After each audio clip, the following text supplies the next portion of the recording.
What's up guys, and welcome to another video. In this video we're going to be talking about Magic Lantern and how you can use that to turn your old camera into an absolute beast.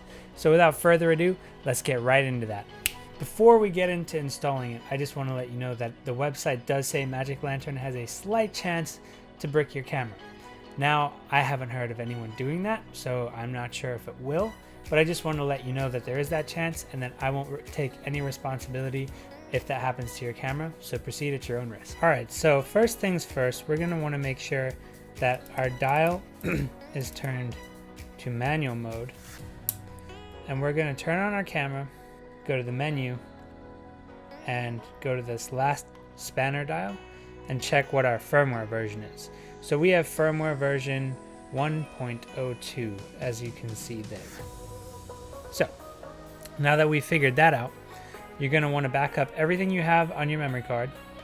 Then you're going to want to go to the first spanner setting in your menu, go to Format, and check Low Level Format by hitting the trash button here.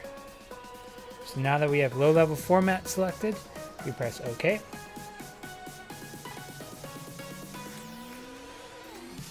And your SD card is formatted. Now you're going to want to put your SD card into your computer. Alright, so we're going to head over to the Magic Lantern website, which is www.magiclantern.fm.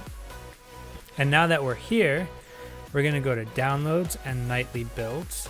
And we're going to find our camera here. So I have the T3i, so this is the one I want to click. So I click here, I make sure that I have version 1.02 on my camera, which we did earlier. So now I want to download this, so I'll do that. Okay, and then I'll show in folder, and we'll take this and click extract files.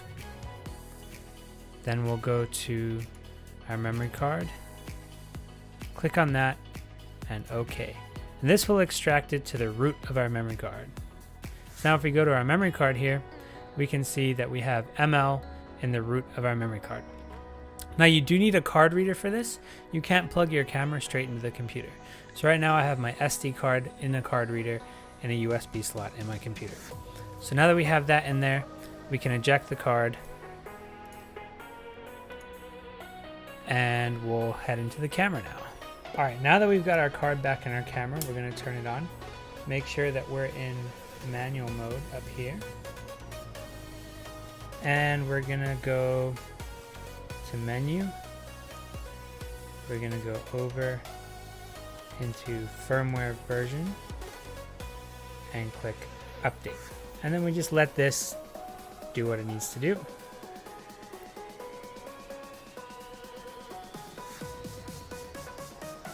Please restart your camera. So I turn it off. And then we turn it back on.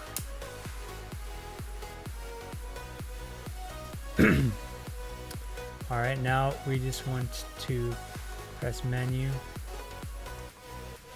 And there you go, we have Magic Lantern installed on our camera. Alright, so what does Magic Lantern do now that we've got it on our camera?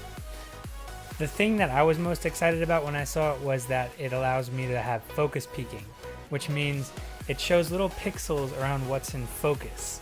So now I won't have any issues when I'm recording like this, because on the flip screen I can just see what's in focus. Let me actually record a little video on my phone of what that looks like for you guys. I don't know if you can see it, but around my face there are little red dots, like in my hair and like up here and probably around my eyes, and those red dots are showing what's in focus. Now without that, I would have to set the focus, and then I couldn't see if it was in focus still if I moved back or if I move forward.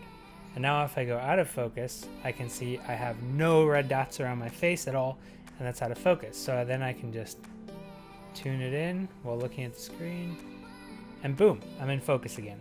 So that's a great feature.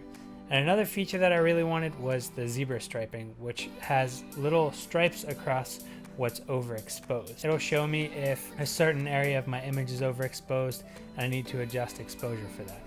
Now, it also has a bunch of other features in it that are great, like it allows for raw video recording, but that doesn't really work too well in this camera because the camera actually has a write speed limit, which means you can't shoot very high resolution raw video, and it fills up your card really fast, so I won't be using that. It just allows for a lot more granular control over your camera, gives you a bunch of new features that you would usually have to spend a lot of money on a more fancy camera to get, and just in general makes shooting video a lot nicer and a lot easier on this camera. Next week, we're going to be looking at custom flat picture profiles and how you should be using those to get more dynamic range out of your camera and to help you in post later on when you're going to color grade after you shoot.